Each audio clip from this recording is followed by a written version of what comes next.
Hey everyone, it's Cash Miller for another edition of CSN. And today we are only 3 days and counting away from the 2025 NFL season, which of course means the return of Cash's Sports Network NFL Pick'em. Now last year I didn't really keep track of my record all that well, so I'm gonna keep track of the record this year so you know how accurate my picks are. Let us get to the picks, shall we? It starts off in an NFC East showdown between the Dallas Cowboys and the Philadelphia Eagles, the reigning Super Bowl champions, against the team that seems...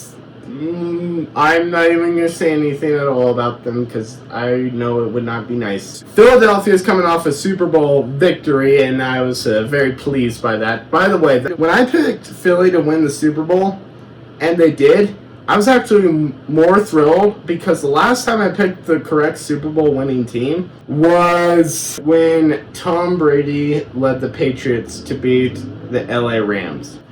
The Cowboys are currently living in Jerry World, and like this whole Micah Parsons thing erupted, and Jerry just started talking trash about him. My reaction was literally, Gerald, you lost your marbles? Simple pick. I'm going with the Philly Eagles, and the Eagles will soar to a victory over the Cowboys and take over as America's new team.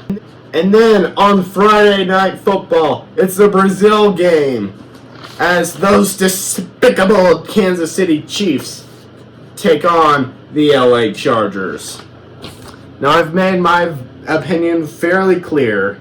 We don't like Kansas City Chiefs. Yes. And no, I'm not regretting ever saying Kansas City Chiefs. From now on, they shall be known as the Kansas City Chiefs. A simple pick for me. Give me the Chargers. I think the Chargers will win. Not just because I despise the Chiefs and will probably never pick them all this year unless they're playing like a really easy team. I just think the Chargers actually have what it takes to take down the Chiefs. And now, to kick off Sunday, we have the infamous... It's the Dumpster Fire Game of the Week, featuring the Carolina Panthers looking to turn things around against the Jacksonville Jaguars, who are also looking to turn things around. Yes, the return of the Dumpster Fire Game of the Week, and this week it's in Jacksonville. I love Travis Hunter. Travis Hunter's going to make a huge difference in the NFL. Player could be Offensive Rookie of the Year and Defensive Rookie of the Year. That's how good Travis Hunter is, and I think he actually has a chance to do it. But I also kind of have a tie to the Carolina Panthers because good old Jimmy Horn is with the Panthers, and I really like Jimmy Horn. Jimmy Horn's a great receiver. I'm going to go with the Jaguars. I think the Jags just have too much firepower for the Panthers. And then we go to the Battle of Ohio as Joe Cool leads the Bengals as they take on the Cleveland Browns. Cleveland, what the heck are you doing with these quarterbacks? Why did you put arguably the best quarterback on your roster third string? This is how messed up your organization is. I have no problem putting Joe Flacco as QB1. I don't even think he's going to finish the season as QB1. But putting Dylan Gabriel ahead of Shedeur Sanders is absolutely messed up. We all know that Shedeur is better than Gabriel. We all do. Shedeur attracted record preseason TV ratings. Why didn't you start him? But the Bengals, they had a little controversy all spring, but they have resolved that contract dispute with Trey Hendrickson. I'm going to go with Joe Cool. And by the way, if Joe Burrow is watching, I'll just say this. Who they? They the Bengals. And then an NFC South showdown as the Tampa Bay Buccaneers take on the Atlanta Falcons. Oh boy, this is going to be a good one. Michael Penix and Baker Mayfield. What a game this is going to be. Tampa Bay is probably going to win the NFC South. I have no doubt about them winning the NFC South. But the Falcons are probably the only competition in that entire division to them. But even if Atlanta wins, I think the Buccaneers have the best chance to win the NFC South. I'm not saying the Falcons will win. I'm saying the Buccaneers will raise the flag and start off the season 1-0. And then we got a little revenge game right out the gate. It's Aaron Rodgers as he leads the Steelers against the New York Jets. Oh, New York. Oh, New York. What a sad situation this is. So, Mike Tomlin has not had a losing season since he became coach of the Pittsburgh Steelers. How can you not like Mike Tomlin? I do have to admit, though, I do believe that this is Aaron Rodgers' last stand, so he needs to make it count. Justin Fields is trying to show Pittsburgh they should have kept him. I think the Steelers are going to beat the Jets. And then the next game up, it's the Miami Dolphins as they take on the Indianapolis Colts. I can't even. The Colts, why would you say Anthony Richardson? In my opinion, Anthony Richardson is one of the best younger quarterbacks in the league, but he's just so injury prone. We don't really get to see him all that much. But starting Daniel Jones over someone who's arguably way better than him is kind of signaling to me kind of what RG3 said. RG3 made the comment that he thinks that the Colts are tanking for Arch Manning, and I've been kind of pondering it, and I have to agree with him. Which means only one thing: the Dolphins will blow out the Colts in Week 1. And then we go to another NFC showdown as the Giants clash with the Commanders. The Commanders are my dark horse for the Super Bowl this year. I think that Jayden Daniels is going to have another terrific season as the quarterback for the Commanders. Sure, they traded away McLaurin. It was kind of a messy trade. That was a whole thing in the first place. But New York absolutely stinks. And guess what? Russell Wilson ain't going to make it better. Bronco fan, I should know what Russell Wilson can do to your team. Pittsburgh. Sure, he led them to the playoffs, but I'm pretty sure that Justin Fields actually was way better than Russ. Rusty Russ. That's what we're going to call him, Rusty Russ.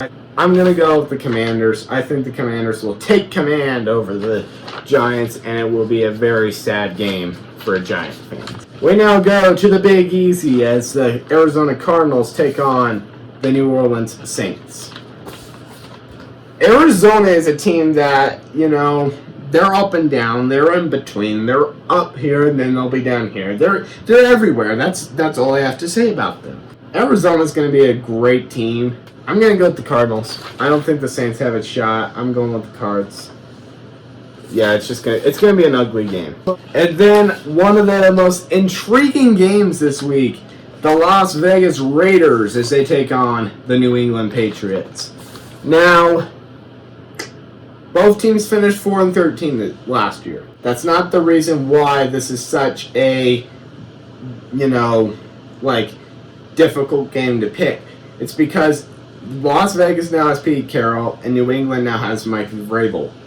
This is going to be a huge game. I can't wait to see how it goes. Dang, this is going to be a hard pick for me, but I'm going to go... Oh, man. Why does the NFL have to be so difficult to choose? I'm going to go with the Patriots. And that's just my gut telling me to pick the Patriots. And now, the fight out in the NFC West, the San Fran 49ers take on Jalen's Seahawks. Jalen, I don't want to break your heart, but I'm going to. I'm going to remain faithful to the Bay. The 49ers will bounce back big time this year, and Seattle will see a significant drop. And then we go to the Mile High City as one of the easiest games on our schedule rolls in. The Titans and the Broncos. I don't even need to discuss why I'm picking who I'm picking, because we all know who I'm picking. The Broncos will win, And guess what? It's time to believe.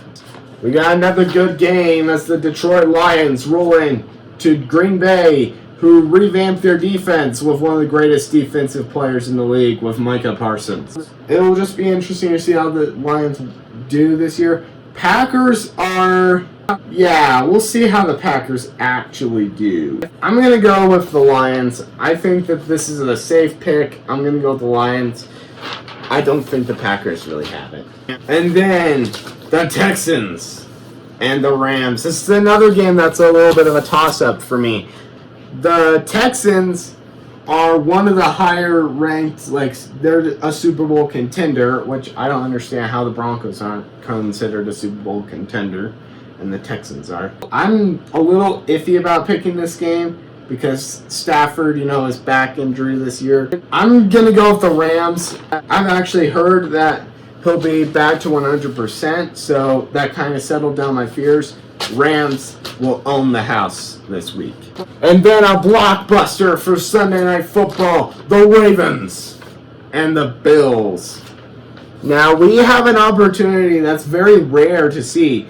The Ravens, if they lose this game, will lose back-to-back games to the same team. I don't know how that's even possible, really. The Bills coming in this year, and they look electric. The Ravens have a Buffalo's player, and I'm very happy about that. And then you have the Bills, who are always in the Super Bowl conversation, but just seem to be like Penn State, always have their name etched in the second place spot. It's going to be a good game. I'm going to go with the Buffalo Bills to take out the Baltimore Ravens in one of the biggest games to start off the season. Victory!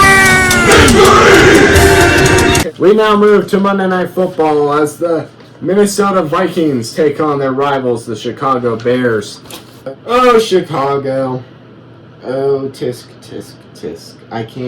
I can't even put anything into nice words about how the Bears handle things. I think that the Vikings have a straightforward team.